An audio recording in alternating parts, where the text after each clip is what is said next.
আসসালামু আলাইকুম রহমতুল্লাহ। মুস্তফা কামাল, সৈয়দ আরব, তাইফ আল খুরমা থেকে। যারা সৌদি আরব আসবেন অথবা নতুন আসছেন, আপনাদের জন্য বেসিক কিছু আরবি ভাষা বলতেছি, এগুলা শিখে রাখবেন। 1 নম্বর, আনা এর বাংলা হলো আমি।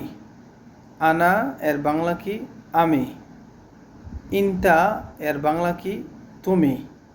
ইনতা এর বাংলা কি? তুমি। আন্তা এর বাংলা কি? আপনি। যারা বয়স্ক তাদের ক্ষেত্রে আন্তা ব্যবহার করবেন। আন্তা এর বাংলা কি? আপনি।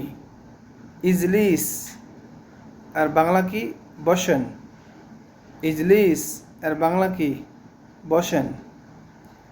রোহ আরবি বাংলা হলো যাওয়া।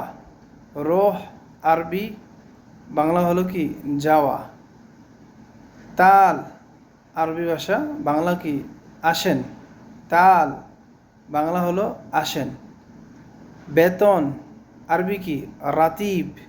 বেতন আরবি কি? রাতিব।